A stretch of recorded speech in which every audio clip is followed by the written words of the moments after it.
Sure, it's an unusual time that we're living in at the moment. COVID-19 pandemic, which is affecting the entire world, has brought a lot of changes and a lot of, I suppose, stressful situations to business owners. And it's also created a lot of uncertainty in terms of all the stuff we read in the papers and a lot of the stuff we're watching on news and we're listening to on the radio. There's a lot of, everyone seems to be an expert. And I feel like it's really important as tradespeople and contractors at the moment to really take a responsible outlook on the reality of the situation and your reality on the situation. Because, what you're seeing on television and what you're reading in the papers may not be your reality. In fact, it's very, very rarely going to be your reality. I know we've spoken to loads of media outlets recently, and are all kind of focusing on the clickbait elements, the things that are going to get the best clicks, and a lot of it's doom and gloom. I don't want to downplay the seriousness of the situation by any measure, but I do want to stress to guys that in this environment, it's important to look at it responsibly, and it's important to decisions made on data.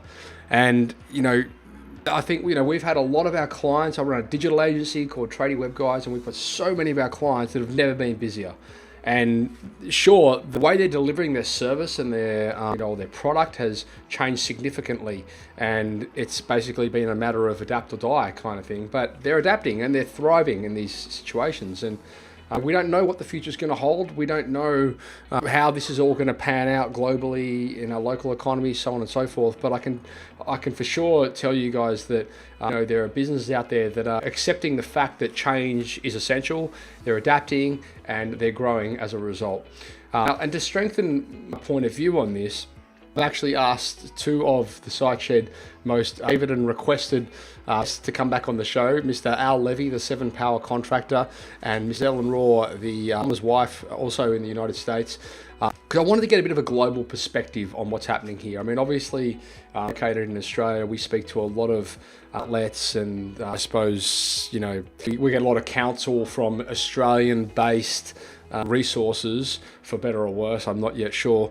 However, I thought it would be an interesting time to have a communication which is a lot more global. I know a lot of our listeners are based in the North American market, and Al and Ellen are absolute experts in their own right, and they also run a successful plumbing franchise business, drain clearing franchise business over in the United States.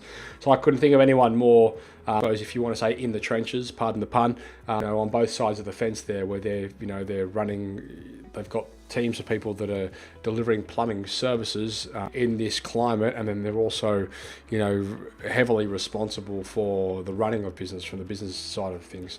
So, guys, this is a fantastic conversation. It always is. These guys are great. Definitely the most requested on the show, and I know a lot of you guys would be familiar with their podcasts that they've done on the SiteShed previously. But I would love to hear your experiences, guys. I know there's a lot of things that are working extremely well for tradies at the moment, and please, by all means, jump into our community and into the Facebook group. There's 6,000 global business owners, trade business owners in that community, and there's some really high-level conversations going on in there. And I'd love to hear what you guys are doing at the moment that's working for you. Things that aren't working for you, and you've had to make a few changes and shift to make them work better. Guys, enjoy the show. I hope that you're all well. I hope that you're all safe. I hope that you're all exercising common sense and practicing safe work practice wherever you can. It is an uncertain time, but I just like to just give you guys a little bit of belief in the sense that I firmly believe that crisis does bring opportunity, and you've just got to sort of look at it through rose-colored lenses wherever possible. And of course, some businesses are going to be heavily affected. Some families and people are going to be heavily affected. I just encourage you guys to really take this time to think and be proactive within your strategy and how you attack things and how you see you and your business to come out of this pandemic stronger and better equipped than when you went into it. So thanks, guys. Enjoy the show. Today's podcast has been proudly brought to you by Tradie Web Guys.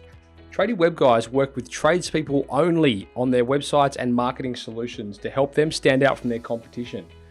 Everything from web design through to SEO, search engine marketing, content creation, you name it, guys. It is a customized solution for trade-based organizations, and it's fantastic.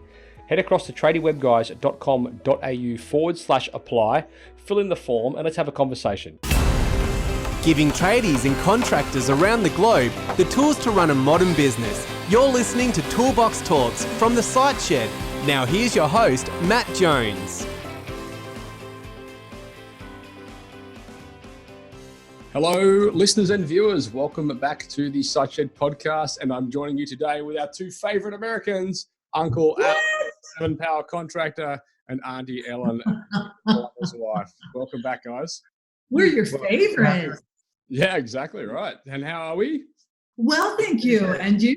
Yeah, good. It's been a while since we've done a podcast. I did one with Al not too long ago, but I haven't done one with you in a while, Ellen. Well, I'm so glad to be here. Thanks for asking us to share from our experience, strength, and hope. Yeah, absolutely. And I suppose we're talking today a little bit about, obviously, we're right in the thick of this whole coronavirus, COVID-19 global pandemic situation, and there's a lot of information out there. There's a lot of clickbait garbage that's coming around on multiple sources of media, which is no surprise to anyone.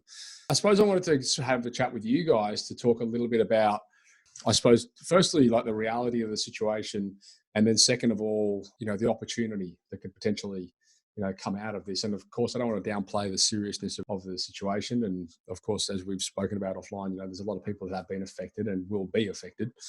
So it's certainly not to, pull the blinkers over the fact that it's a very serious situation around the world. But as we know, we've been through crises before on this planet, and there is always businesses that will emerge stronger with better processes, better systems, better policies, and a better resistance to situations like this looking forward. And we're seeing it now in our market here. And of course, you guys are in the United States, we're in Australia. But I'm starting to, a lot of the conversations within the community are guys coming to realize that a lot of the stuff they're seeing, and listening to and watching on television, reading in the papers is not their experience. And that may change. It's early days and we don't really know what's going to happen.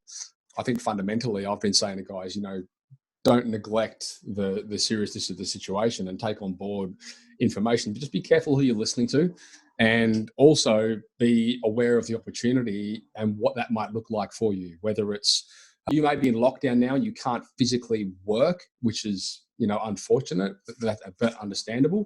However, what are some of the opportunities that can come as a result of that? Like being able to be forced at home for a month and focus on building out your business operating systems and things like that. I mean, if somebody had said to you 6 months ago, I'm going to pay, the government's going to pay you to stay home for 6 weeks and build work on your business processes, like we'd be like, sweet. Anyway, so thank you for joining us. It's always a pleasure having you guys on the show. It's always very well received. So I'm sure there'll be plenty of happy people to see you guys back together on the show. Well, we usually argue, so we have that to look forward to. Al and I, my work husband Al, we're going to be arguing. How much time do we have to argue? Yeah, I was just going to share at the top here, Matt, is that I know it's a weird word, happy, but I'm really pleased to share with some of your fellows that I've gotten close with thanks to you introducing me to them. And I really wanted this opportunity, and Ellen felt the same way. We really have what to share with you. And we have an upbeat, positive thing. We are half full glass people, and you can take it any way you want. Now, we come at it a little different. And so we'll take two different opinions, which I think is good for you to hear. Mm-hmm. But here's what I do have to share, I am not your lawyer, and I don't play one on TV or this podcast. Not your accountant, don't play it on TV or this podcast. I am not the CDC doctor, which we have plenty of over here. And there's so many varying opinions. So at the end of this, you have to measure it through what your trusted advisors say, because you don't want to make too big a mistake in this particular situation. Having said all of that, now that I've got that out of the way, we've got plenty of what to say, which I don't think would be a surprise because you've heard myself and Ellen separately. We got plenty to say. Take it away, Al. I think the funniest thing was before saying, how long is this going to take? And I was like, well, I know you two, we'll see. There's a soapbox, let me stand on it. I want to share, for starters, that I feel called on to step up as a leader. When in times of peace and prosperity, it is easy to be a little more flexible with timelines.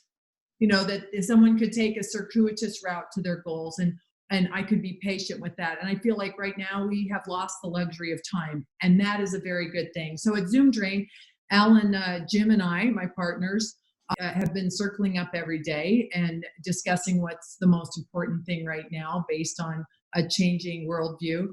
And our mission is to demonstrate the best that business can be. Best doesn't mean perfect, it means better than anyone else in our marketplace. And our intent is to do our best with two objectives, now and every day. But this has certainly been, the lens got dialed in and focused the last few weeks. And our two objectives are safe and solvent. Safe and solvent. So what do we have to do? We are in not only the fortunate position that we can continue to work, our industry, drain and sewer, requires that we respond. Plumbers and drain professionals protect the health of the communities in which we all live across the planet. Every day, it's like fire was dangerous yesterday and fire is still dangerous today. So septage is dangerous. And so this is an opportunity for us to step into our responsibility. This is what we do. It's what we signed up for. By the way, I understand how tone deaf it sounds coming from me in my cozy little office in the middle of nowhere, self-isolating and all that. I speak the royal we because I represent all of our team members on the front lines, and I could not be more proud of them as they step into it. So our responsibility is, what can we do to keep them safe? PPE, personal protective equipment, has been in short supply and is a challenge. And making sure everybody is trained on it and held accountable for using it. Firemen can't go in without their helmet. Our guys can't go in without the stuff that they are required to use to stay safe. So number one is safe, and number two is solvent. So we are raising our standards in terms of our financial accountability and responsibility, and then the consequences should we not operate as responsible business people. So are your financials up to date? You can't use this time to say, I haven't gotten around to it. You better get around to it, especially if there is going to be some relief packages, if that's going to be helpful to you and your company, just so you know and can sleep better at night. Now is the time to make sure your accounting, your systems, your operations are super tidy so that you can stay not only safe, but solvent. Everything she said just is so good. And I'm wearing the black shirt because most of you know me as a 7-power contractor, but I have a red shirt because I am Zoom. I am Zoom Drain. So myself and her and our good partner, Jim Cornetti, created that. And what they are is the living, breathing example of what a 7-power company is like, and now a 7-power franchise. We built everything on those railroad tracks, and that's why it goes as well as it does. So the thing about the systems, for those who've read the book, and Matt, I know you believe in it as well, is we didn't just go, we're in the middle of this, what should we do? No, we have financial systems. And Ellen, before I dig into this a little bit, Ellen came from the restaurant trade, which I did not. I was young, and as you'd have heard the story, Matt, by the time I was old enough, I was cleaning out waste baskets and being a helper on a truck. That was my introduction, to life. But I asked Ellen one day, I said, what do you do when a bus pulls into the restaurant you're working? You just throw out the systems, you just go? And Ellen says, we lean on the systems because that's how we get through it. And I remember my guys would get busy and I don't have time to clean my truck. And then they'd be climbing over the mess and they would waste more time by not doing it. And what Ellen's sharing here with you is you'd be tempted to, I'll catch up on the financials later and I'll put the money later. And Ellen's answer to you is the same one that if you've ever left yourself with a messy, dirty truck because you thought you were saving time, it's going to hurt you. And it's really coming home now, because if you have any hope to get a loan, and I want you to, because you're going to want that money. I don't mean just because this is great opportunities that are ahead of us. So in my particular case, our company was all about PPE, personal protection equipment. Now, I'd like to say it's because we were so smart when we put the manuals together, Matt. That was not true. We put it together so it's a CYA.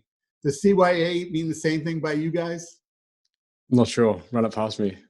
Cover your extremities. Cover your anatomy, if we're keeping it clean for the kids. No, we're Australian. We always say ass.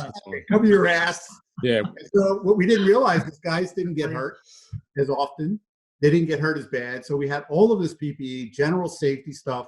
So for us, of course, we're not prepared for, face masks and N95s and the rest of it. But it was easy to tweak what we needed to do. And what Ellen keeps leaning on is, hey guys, it was dangerous yesterday. There are whole sections in our manuals about pathogens. This didn't just wake up one day. Mhm. Did we know this was coming? No. But if you are prepared and you're systematic, it's so much easier to make an adjustment. Even our scripts, Matt, are really great because we know how to do that. All we had to do is just add, is anybody feeling sick at this time, and letting them know what we're doing, be able to put a great video together. So this actually became a chance to set us, what's the whole, Matt is a great marketer.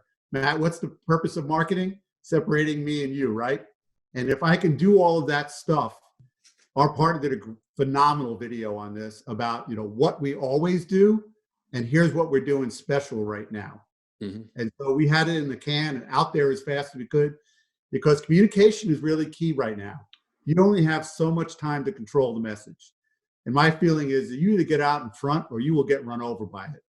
And what I've shared a number of times is, when crisis like this hit, my first instinct is I'd like to crawl under my desk and hide, but it doesn't fix much.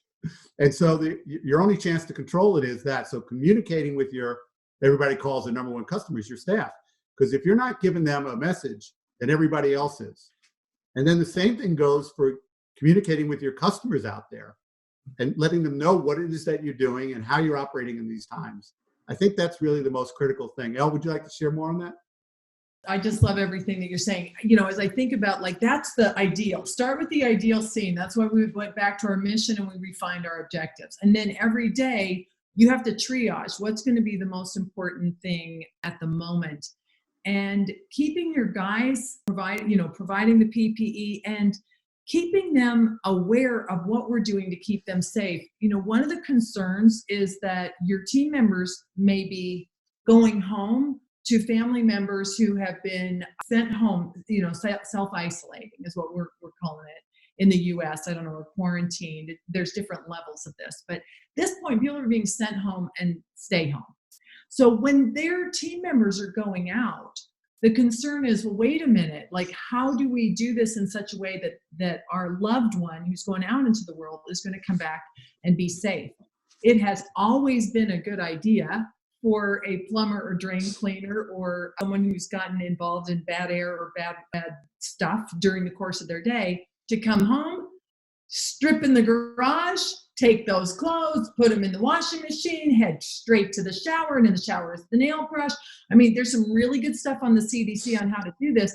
That should be standard operating procedure at home every day. And if that hasn't been happening, what a gift it is to tighten those standards so that your family can not only support you for having the opportunity to go serve the communities, to stay solvent in that home by having someone who's working, and then feel like at least you're doing what you can do to keep the family safe. The CDC has a page on their website about how to keep your home clean and safe. If you have someone who's an essential worker, there's details about that too.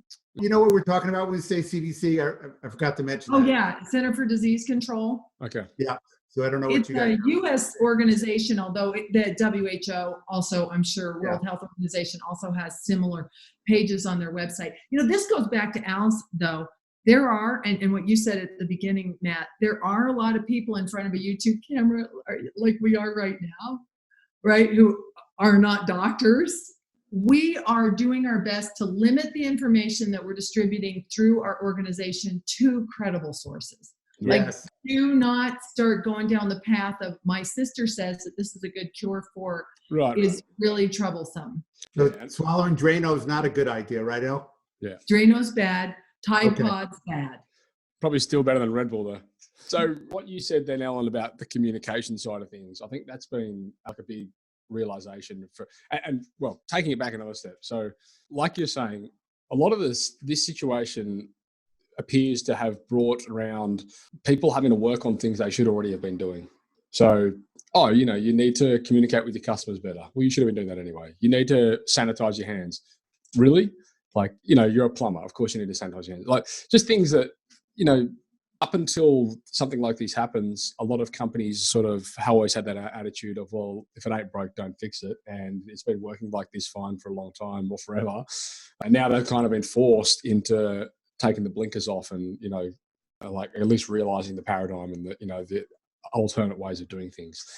And I know that was one thing specifically, having policy in place where, you educate your customers and you communicate with your customers as to how you intend to deliver, your service, your product, whatever it is to them in a way that, first of all, mitigates risk and second of all, reduces fear. And that's a big thing because a lot of people, now we're in a situation all around the world where employees and staff have been sent home from their offices. Kids are coming home from school.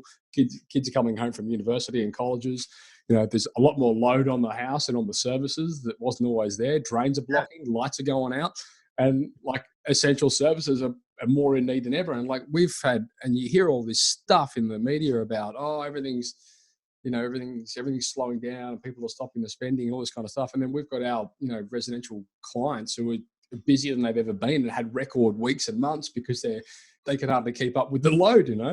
There's twofold here. Like obviously you have, like you were saying, Ellen, you've got to become really proactive in communicating, the way that you want to deliver your services. But then second of all, I like to say to guys, well, absolutely approach everything with caution and don't throw caution to the wind in any way whatsoever, but certainly be aware of the fact that what you're watching on the television and what you're reading in the papers is largely clickbait, and don't let them tell you what your economy is going to look like.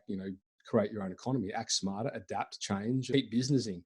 Well, I will share with you, because it leads to a good segue, as the senior member on this podcast. I met Ellen way back in '94. She was like, I don't know, 16 or 17 at the time.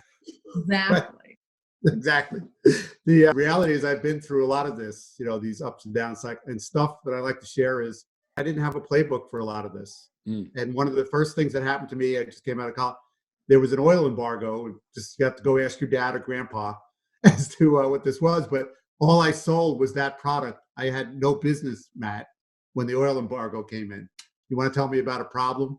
Then they had 9/11, which was awful. New York City shut us down. 2008. And then we had a hurricane on Long Island, basically wiped out our service area and killed 20 of my brother's trucks. 2-0. Wow. 2 shops, 20 miles apart, never had a drop of water. We did it on purpose so that if one went down, the other one would run. They both went underwater. 2 backup generators underwater. I mean, it was just every domino fell. So here's what I will share with you, because I want to get to the good stuff, as I promised. When I went away for the first year, Matt, to go consult, I left my brothers. And when I came home, they were excited to know, what did I learn? And so what I told them is I've met a lot of contractors who are way smarter than we will ever be. I said, but here's what we do different than others is we argue, we fight, we come up with a plan, and we don't stop till it's done. Mm-hmm. So what's going to get you through this tough time and onto the really good times is taking the attitude is we don't stop until it's done. And so what my dad, who you've heard a number of times on these podcasts from me, Irving was a very wise man who never went to business school, just really great at observing life. So one day, me, young son, I was complaining about the, slow recession times. My dad looks at me and he goes, bless the slow times. Mm-hmm. And I said, what? He goes, yes, because up to now you've been sloppy. They said, all boats rise with the tide. I said, this is going to go out and all our bad competition is going to go away. Yeah. That's why we don't spend all of our money during the good times, because right now we're going to go gobble these companies up, and whatever marketing we do is going to have the biggest bang for the buck that it ever had. Mm-hmm. Honestly, he was brilliant. That's because he was my dad. But that was really the way. So I will tell any of you right now, bless the slow times. Now pay attention to Ellen, because she's throwing you a lifeline about the financial aspect of it here. Mm-hmm. But there's going to be enormous opportunities ahead. And the worst thing you could do, I talk about it always, is if you got to put a tourniquet on right now if you're hemorrhaging money, understood. Mm. But you can only leave it on for so long. Otherwise, you're going to get sick or die. And the point of this whole thing is you need to start making a list of who you would want to be talking to acquire. And you need to be talking about what marketing that you could never do before that you really wanted to, that you can now step up into this empty space, cut incredible deals, and get that phone ready to ring. I want to just underline everything he just said. Like that idea of like when it is most likely that everyone else is going to panic, Don't you panic. And it has been really cool. The three of us, Jim, our partner, isn't here. It's almost like Jim has this light in his eye, like he's born for this. Like this is the moment he's born for, right? I mean, Al said there was like one moment like, oh, damn, I wish I had the problems I had 3 weeks ago. However, this is the moment that you step into your greatness. I want to say this too, we're going to start with ideal, right? You still want to look at what do we want to have happen here? We want to demonstrate best we can be, safe and solvent. We're going to start with the ideal. We're going to communicate that. And then we're going to get real. Ideal, then real. And real is talking to each other and figuring out each day what to triage. Mm-hmm. Might I suggest that in our hard-boiled world, a lot of the people this is stressful for everybody. And a lot of the guys in our world aren't used to talking about their feelings or feeling anxious. So they might take it out on you. So the communication, don't try and settle beefs with a nasty text. Don't hesitate to give somebody a call and just say, let's hammer this out. I don't understand what we're doing. Communicate to your team, fall on your sword a little bit and say, hey, I don't have a playbook for this. So I'm going to be doing my best. If it doesn't land, if you don't get it, if there's something I'm asking you to do that you think is wrong, I expect you to step into this and let's figure it out together. Yeah. Because that's going to be part of what it takes to get us through. We have to put egos aside. It doesn't matter how we got here or what we didn't do until this moment. And then we have to step into this moment. Yeah. And it's interesting. I know we're probably going to jump a little bit into, hopefully the financial side of things, but like Al was saying, you get these situations come around and you can call them crises or you can call them opportunities or whatever you want to call it. But, you get a lot of people that go into that panic mode, like you were saying, Ellen, freak out. Oh, our competition's stopped running Google ads, or they've stopped doing newspaper runs or whatever. We better do the same thing. Whereas, a lot of our clients, a lot of people we're speaking to are like, well, this is fantastic. Now our competition are pulling out. Let's double down. And, we've had guys doing record numbers, based off that alone. And I don't know, it's one of those things where you see sometimes, and I think, again, it's a testament to who people are taking counsel from, whether it's newspapers or television shows or whatever. And, they get this element of fear brought into them and then they just tighten up on everything and they don't think, they don't think about, okay, well, if we do stop running our marketing campaign, then all of our lead generations are going to stop. And then we are going to slow down 100%. There's no questions about it, And I don't think people think about that sometimes. They think, oh, no, we've got to save money because the guy on TV said to save money. So I'd love to hear your side of this, Ellen, because I know this is kind of your thing, talking about how to attack the fight, like where to conserve money and how to go about it, or even the thinking process before you start, lopping things off your payment schedule. Well, if you we call it KFP, getting to a known financial position, that means your balance sheet and your profit and loss are up to date at least once a week. Really, once a week is the standard. I think that's about the sixth acronym we've used in this podcast as well so far. We are two professional consultants. It's what we do. I'm too old to use full words. At the end of the day, that's what we do, Matt. I'm LOLing. I'm working if I'm using cliches. Have you seen that with people who are now working with their spouses and they realize I lived with a let's circle back guy, that kind of thing that they're figuring out from their spouses? Yeah, I use a lot of cliches and mnemonics or things to make it KFP, known financial position. But that means that because what can happen is you think that the phone is slowed down, but as you start to track your balance sheet, your profit and loss, you can see that the sales are X, not Y. And that your expenses are there as opposed to guess. And you can count, if you use Service Titan, we're big fans of Service Titan, you can see what calls have come in, what the close rate is. One of the guys I work with, he said his calls have slowed down, but his close rate has almost doubled with his install work. They're realizing, hey, we got to make something out of every call. And so the statistics are showing some very good news in that situation. So Get the facts before you panic. It's going to make it easier to sleep at night. Even if the situation is worse, it's better to know than not know. Right. You can always fix it, but we have to know that's going to be a good, solid first step. decisions off data, or DOD, as I've just recently, I just made that up on the fly, by the way. That's how I roll. But yeah, no, but it's true. Like understanding what your numbers are and your metrics, like it's paramount, because otherwise you are making decisions based off, things that are not accurate within your business. So that sounds simple, and it is. So do that, cleaning the place up. That's another good thing. Holding the meetings and going through the procedures. Like, do the things that are going to make a difference. It's back to basics for sure. I found as well, and I'm not sure if you guys have had a similar experience, but I mean, we've seen cost per click on Google Ads dropping. So that means people are competing less on keyword. But then, like you just said then, Alan, we've seen like conversions from inbound calls going through the roof from clients, which basically tells me that like this is a great position because people are coming to them directly without going to the search engines based off relationships they've had in the past. And so for years, we've been trying to help guys, get guys to build their database and, nurture their customers and nurture their leads. And we've got products and solutions that do it beautifully. And now all of a sudden, people are like, holy shit, this is brilliant. Like, we're not spending as much money on our ad campaign, where our conversions are going through the roof because people are genuinely coming to them because they know, like, and trust them. So, well, going back to like, what's going to make the phone ring right now? If someone does it, I don't imagine a lot of people are saying, it's time to get some bids on a remodel for the sunroom. That might not be happening. So if you go to like what could be happening, commercial buildings may be closed. Well, that would be a good time to clean them up so that restaurant could be ready to rock and roll. And then we know referral partners are gold. Al, why don't you share what our service manager, Chris, did this week in terms of reaching out? He called 500 potential referral partners in a week. So that's what I was saying about the epitome of what this was the task, and he wasn't stopped until he got the task, and he opened up new channels, new streams for us.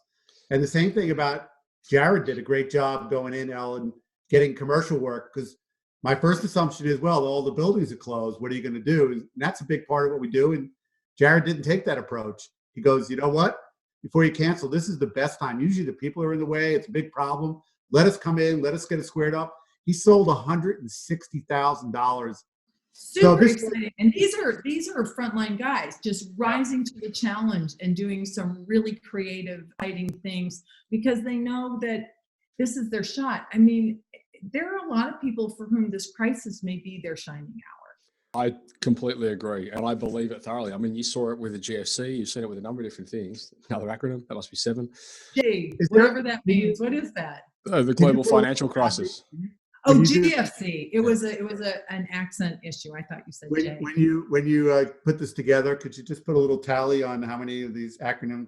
So, Alan, what you were saying then, the guys taking a proactive approach, and I think this is something that has come as a result of people sitting back and thinking about things and saying, okay, well, traditionally we'd do this, but that's not going to fly right now. So how can we attack it a different way?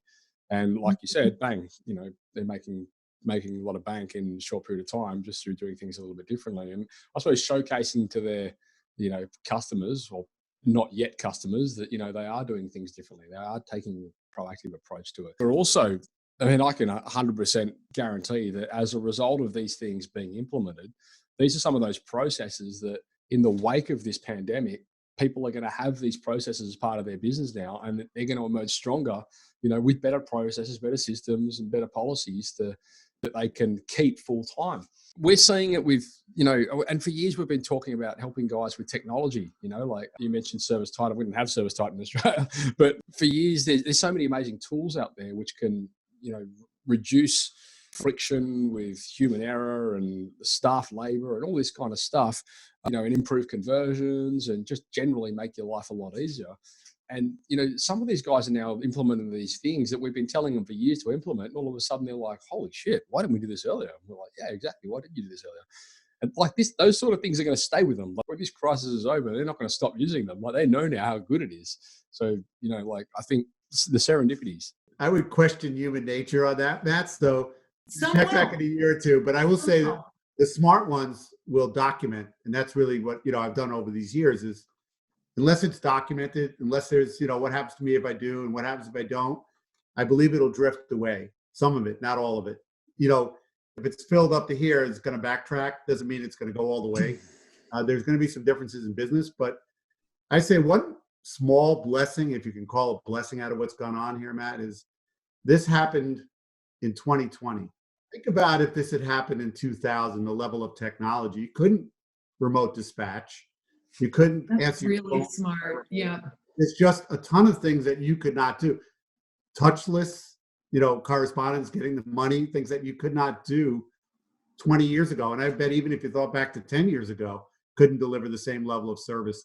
I've always been a big believer in technology with a purpose, and not just because you want another toy.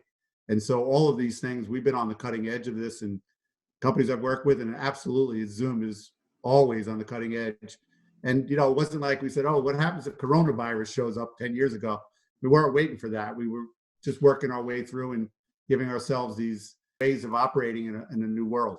I mean, I think the fact that you guys are sitting now in different states in the United States as partners running a business, which traditionally sort of been a bricks and mortar style operation, and to a degree it still would be for sure. But the fact that the leadership can be working, across different parts of the country and the world for that matter, collaborating and business goes on, and it carries on. And I mean, for the better part, maybe that's how you operate anyway. I mean, now you're obviously in a different state, and I'm guessing most of the work you do is remote, right? Nowadays it's more, but even when it was, where I was doing one-to-ones, I would still do a lot of my support when I got home. Right. Things like go to meeting, and now that's been replaced by using Zoom. But this is not new. This idea of video conferencing, it's not new. I've been operating my business like that from the day I started, but it's just gotten better because the tools are that much better.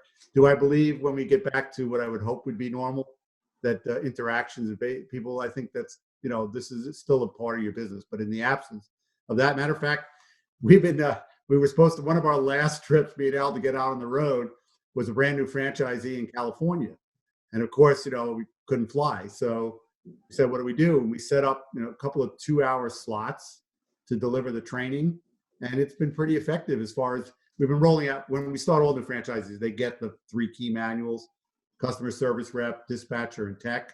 And there's a lot to unpack with that, and a lot of the, the principles that go into it. And between me and Ellen, we've done a really good job. And the reason I know it's a good job is because, we're interacting with them and making them talk to us, which is the only way that they're actually, getting the knowledge, if you will. So what I believe is true, Matt, is if they document the systems that you're talking about and they train it every week. And, even like, I'll give for instance, there's a company that I work with, they did all the gear and they made them explain it, and they did, the whole thing. The next day they went out to a job and the guy wasn't wearing the gear when he was supposed to wear it. So now that you did all that, Matt, because you're smart, is that a training issue or a compliance issue? Well, it could be both. Who knows? Maybe you haven't trained them properly. And I trained him. I signed him off. He read the thing in the manual. He showed me he knew how to put it on, but then he didn't wear it. So it's a So compliance. training or compliance. Well, compliance. You will never have, I have to pause here, Ellen, because I'm trying to use the right word, which is not the word I really want to use. The right Is there a acronym. word? I can't even come up with an acronym, but you have to have the intestinal fortitude. And now's the time to get that in place to hold people accountable to the standards you put together. Yeah. So if Matt's talking about these new standards that you're operating on now and that you're going to want to keep, document them, train them, but be prepared to discipline those people. And I call it corrective action. So 4 steps of corrective action. There's 4 steps of corrective action. It doesn't really count as an acronym. Sorry. You'll have to work it out for me. First time is a warning, right? And I'm going to direct you back to the manual, that the training we went through. Second time is a formal write-up. And every time you walk out, you're going to know what the next step is, because the next step is you're going to go home for 2 days and think about it and not get paid. And the fourth one, you're out of here. So we call it steps of corrective action, because our goal is always to get you back on board. We've actually noticed that as one of the, opportunities that are going to come out. And we're seeing it already, like a lot of, for years and years. And obviously I speak to companies all over the planet, trade businesses, and everyone's got the same problem in the space of team building. I don't know how we've done podcasts on this, how to recruit, your A team and all this kind of stuff. There's everywhere, every market I seem to, every business I seem to speak to in whatever market they're in, they seem to have the same issue. We just can't, finding the right people to build the right team, so on and so forth. And I think now we're going to be in a situation where all of a sudden there's going to be like a lot of talent available. And, people are losing their jobs for one reason or another. And now people are in a position where, you're going to be able to recruit these people if you've got your process down. Yes. Mhm. When you talk about marketing, right, we always talk about marketing, not just for customers, but for the right stuff staff. There are companies out there right now who are doing the wrong thing. They're thinking short term. And if they were thinking long term, they would do their very best. Now you have to watch what you can and can't do financially, but taking care of the people that are on your team. And those companies who don't do that, those people are going to be out shopping to get to a company that did take care of their employees in a time just like this. Yeah. And, I've shared the story before, but my dad was very much about taking care. We were a union shop, and it was obviously, some battles along the way, but my dad came to us one time, Matt, and said, we have to open the contract back up. And my brothers and I go, why? He goes, because we're not paying them enough. To which we looked and go, what did you say? He said, yeah, they have to make a wage. They can go to the market and do the rest of the stuff. And this contract is unfair. And he forced the contract back open so he could pay them more money. The end of the story is, years later, the guys who were still there at the shop would tell every new person who showed up what Irving did at a time that he didn't have to. So that's what I'm encouraging you out there. Your behavior now is going to speak worlds about you really being, because you said you're the employee of choice. You're part of our family. We build a career, not a job. So when you talk about team building for me, some of that is, who really are you? Do I want to belong to your family? And most of us, want to belong to somebody that we feel has the right ethics, right moral, but, that we can be taken care of and be part of something bigger than ourselves. I do believe in hiring young, willing people, and providing the skills is the best way to do team building. So I'll take it away from there. Well, and it depends. Like if you are someone who has stockpiled some money, you're in a position where you could maybe keep your team on and afford that. If you're not, you got to be real with your team members. And there is, they're going to appreciate just you telling them the truth, being transparent. This is what we can do. Is there some give and take? And we can get stronger for the next crisis. I think that's a reminder. There's always going to be a next time. One thing that I don't want to have to experience again is a lack of PPE. So we have had on our master projects list for a long time to set up a store where people can buy Zoom Drain Bio and basic equipment, and that we could literally make marketing tools, tchotchkes, just a store where they could go one-stop shop. Next time we're going to have, I don't know that we could ever plan for a 6-month delay, but we could have planned for a 3-month delay of being able to get supplies. So these are some of the things that they're going to go on the list, and we're going to look at what's important. It's funny that you were saying this about the podcast. It seems like that before coronavirus, at least in the US, sounds like the before times. I recorded 3 podcasts, really great industry icons, right before this really broke. And they seem, I don't know that we can even put them out now. Like they just seem like irrelevant at this time. Like how could no one, it's like before and then after this world shifting event. It's going to have a world shift. One other thing, I know we got to wrap up. It's been longer than half an hour. If right now you're thinking, I really hate my business. I don't want to be in this business anymore. This is a window for you to go do something else. You might talk to your competitors and say, you know what? I wasn't doing very well before. I don't have the intestinal fortitude, as Al said, which is a better way to say that. It took me a while to get to that, Al. I knew where you were going. You knew where I was going. To get there. But, if you don't want to do this, these crises in life are also an opportunity. I know a company, the dad, his 2 kids, they all hate it. And he's trying to figure out how to keep it going. And my question to him is like, why? This is an opportunity to do what you really want, to find a different path. And that might be a good conversation to have with one of your competitors that you could make a partnership. I have to give Al the last word because he's going to take it anyway. I'm going to take it anyway, but I think it's really nice of you to share it, Al. It's part of his intestinal fortitude. It's one of her, yes. If that's not on a T-shirt by the end of the year, I'm going to be very surprised. We promise some good hope here. So here's what I recommend. I've always recommended the acquisition letters and things of that nature to find new business. So in this particular case, I would change my own acquisition letter to say the following. Pretty crazy times, right? Good news for us is we're doing really great. We're growing even in these times. Don't know how it's going for you, but if it's not everything you want or expect, maybe we should get together and talk about it, because I'm coming through that door. And Ellen knows I'm going front door, side door, back door, one way if I'm going to make that acquisition. I'm just going to make the list broad enough. Companies that I think that I can, just like real estate, you got to buy it at times when the real estate is cheap. There's probably a lot of businesses out there as well, sort of waiting to see how bad this gets, and if they competitors shut down, even better. Yes. All right, folks. Well, this has been delightful, as expected. Thank you in advance. I'm sure all the listeners out there will get a lot from this. We have another 2 hours. Hell, we do. I mean, I've got a podcast in another 30 minutes I need to record. We'll come back. Come back. I'll just leave this one open. Really appreciate it. And look, none of us really know how this is potentially going to pan out. So I think we have to, obviously this is us communicating our experience at the moment and, our beliefs at the moment. Everyone, of course, be safe and, execute best practice wherever you can. But I think primarily the general message is, take this time to think and be productive and, I suppose be creative, really don't listen to everything you read or watch or hear on mainstream media, because that certainly may not be your story and your situation. Until it is, there's no reason for you to buy into it.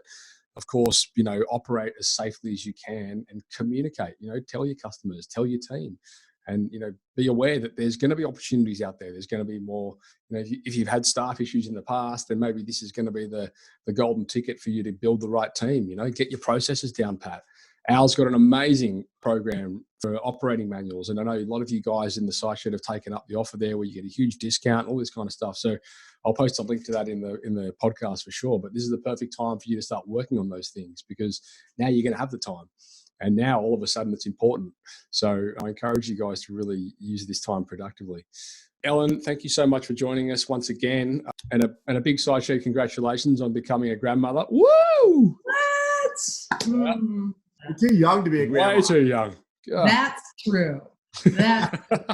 Super happy about it. That's awesome. And Al, thanks again always, mate. It's always great talking to you. Always great. If you listeners and viewers out there, if you've got any questions or if you want to share any of your experiences or anything that you're doing which is working well for you right now in this climate, then by all means, please post some comments when you see this come through in the Facebook group, or email us and let us know, what you guys are doing, and we'll definitely share it with the rest of the community. All right, folks, that is a wrap. Thank you for listening to another episode of Toolbox Talks. If you're liking what you hear, then you can head across to thesiteshed.com, where you can join our community by signing up to our Toolbox Talks. You'll get sent a weekly notification, which is basically a highlight of everything that we've spoken about during that week, along with any other industry news that may be relevant or specific to the trades. If you're enjoying the show, you can head across to iTunes, Stitcher, or SoundCloud, where you can leave us a review. That would be fantastic, and all the reviews get read out in the show. Likewise, if you have any friends or colleagues that you think would benefit from this show and the episodes that we create, then please go ahead and share it with them.